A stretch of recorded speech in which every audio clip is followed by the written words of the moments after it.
The Pest and Predator podcast is brought to you by Field Heroes, powered by the Western Grains Research Foundation. Visit fieldheroes.ca to learn how beneficial insects can benefit your farm. Welcome to the Pest and Predator podcast, brought to you by Field Heroes, powered by Western Grains Research Foundation. Visit fieldheroes.ca to learn how beneficial insects can benefit your farm. Today's guest on the Pest and Predator podcast is Scott Meers of Mayland Consulting, based out of Alberta. Hey, Scott, how are you doing today? Doing great. Yeah. Well, enjoying the nice spring weather. Yeah, absolutely. I'm looking forward to today's discussion. We've been talking to researchers about beneficials on this podcast series, and it's been a lot of fun. And today we're going to talk about an issue of Wheat Stem Sawfly. Now, it's kind of unique because there really isn't a lot of alternatives to control this pest. But boy, if you have Wheat Stem Sawfly, you have got some real yield loss, Scott. Yeah, it's very high.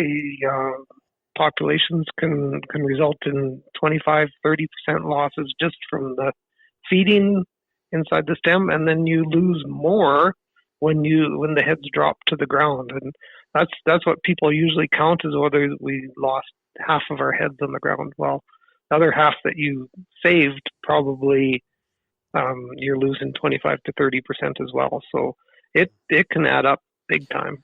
What determines the cycle of the Wheat Stem Sawfly? Very weather dependent?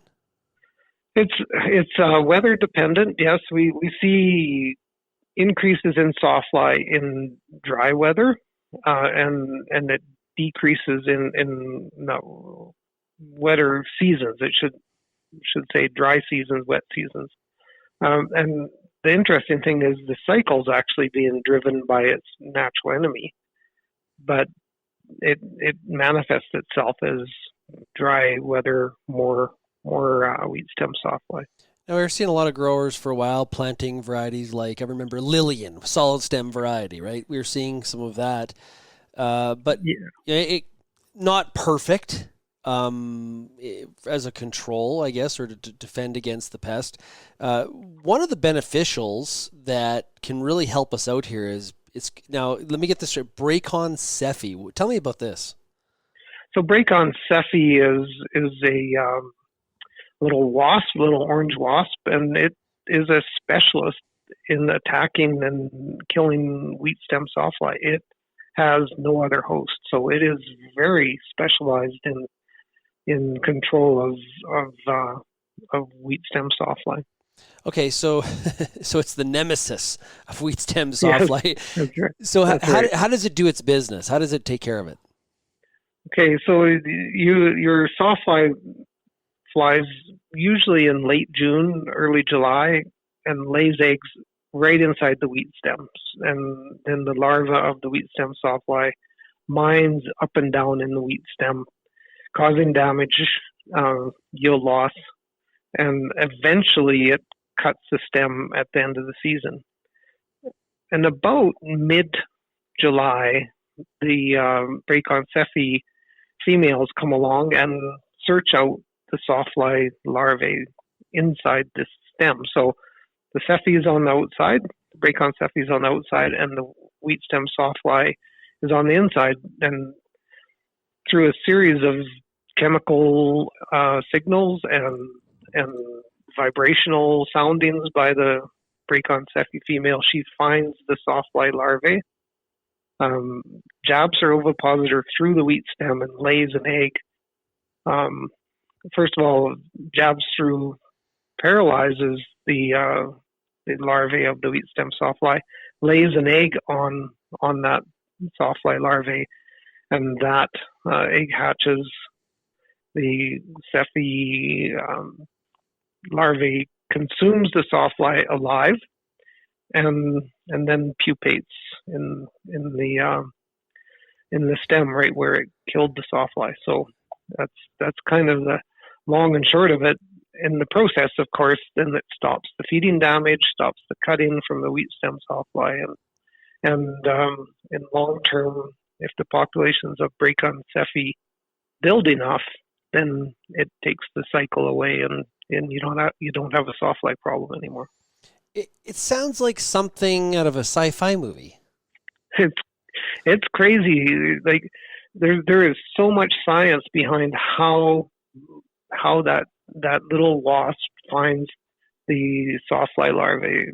It's chemical signals. So a plant under attack gives off different chemicals released from a plant under attack, and that's the initial cue to the little wasp to find the right stem, and then the little wasp moves up and down the stem, does vibrational soundings of the sawfly feeding, and then will nail the sawfly larvae right through the wall of the stem. So it's crazy. Scott, there's a lot going on there. How did we find this out? Like it sounds like a really good tale, right? Like, and it's amazing, and it's so interesting. But how did we actually find this out? So some observational science, just watching the sawfly or the Bracon sephi walking up and down the stem and doing the vibrational sound. So that's observational science. The chemical signals work. There's a whole branch of entomology that is looking. It's called chemical ecology, and it's looking at the chemical signals in entomology. And one of them is the plant signal, that a plant under attack gives off different chemicals than the plant that is not under attack. So there is a whole segment of the entomology profession that is looking at all that signaling, pheromones, chiromones, elamones. There's a whole bunch of different types of signals that go on in entomology. Okay, so when the host is killed, then what? Because populations of sawfly are not always the same every year. Yeah, so here's the rub here with this cycle is Bracon sephi goes through 2 life cycles a year, and Wheat Stem Sawfly goes through 1. The first life cycle of Bracon sephi is, like I said, starts in mid-July, and the second one starts in late August into early September. And in dry years, when is harvest? Our dryland wheat in dry years tends to be mid-August on in southern Alberta. Mm-hmm. So what happens is the second generation of Bracon sephi is wasted, is just lost because there's no sawfly. They're all down at the bottom of the stem, cut. They're safe. They're down in the soil. They can't be parasitized. So dry years, early harvest wastes the second generation. Wetter years, later harvest, the second generation of Bracon sephi is way more successful, up to 10-fold increase in parasitism in those later harvests. And a couple of years of that, and sawfly populations crash. Several years of dry weather, and Bracon sephi populations crash, sawfly climbs. So that's a weather-driven cycle that's causing the sawfly to go up and down, but really it's the weather is affecting the Bracon sephi, the natural enemy, more than the sawfly. How big is the Bracon sephi? It's about how big is it? It's about 3/8 of a little bit less than a quarter inch. So small. It's not very long. It's small, yeah. And does it go ahead. It's a brilliant orange. Many wheat producers probably have seen this in the fall when they're combining. So it's quite noticeable if you know what you're looking for. And does the Bracon sephi serve any other purpose? It has one host, Wheat Stem Sawfly. That's it. Nature is amazing. It is. It's crazy, isn't it? Like how does that work? I don't. Yeah.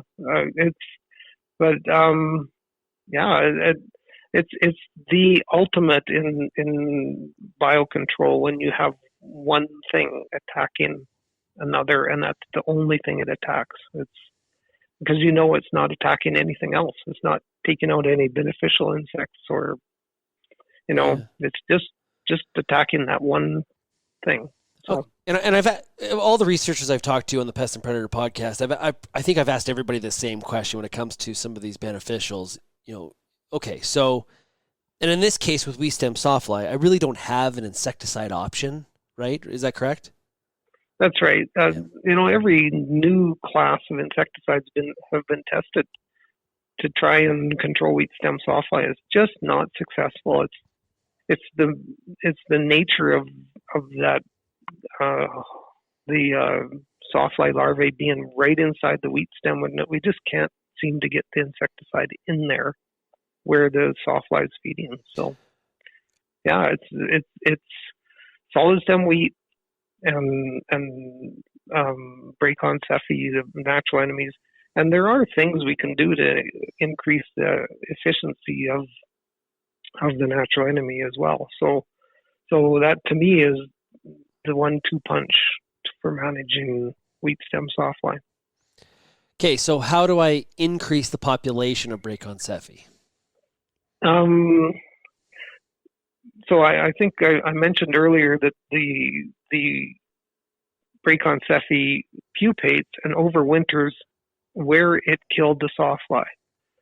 So actually my master's degree was looking at where does the sawfly overwinter? And it is the vast majority of I'm sorry, not the sawfly, the parasitoid. The vast majority of the parasitoid, Bracon sephi, overwinters in the bottom third of the wheat stem. So if we leave a third of the stubble, a third of the standing crop at harvest time, you're leaving the overwintering habitat alone. And that's the number one thing we can do, is not put them through the combine, because when they go through the combine, they're dead. Our new rotary combines, they just chew everything up. Well, we want it chewed up and spread out, right? So we can seed the next year. But leaving that bottom third of the stem, it's critical habitat. That's the number one thing we can do. But when we have sawfly, what do?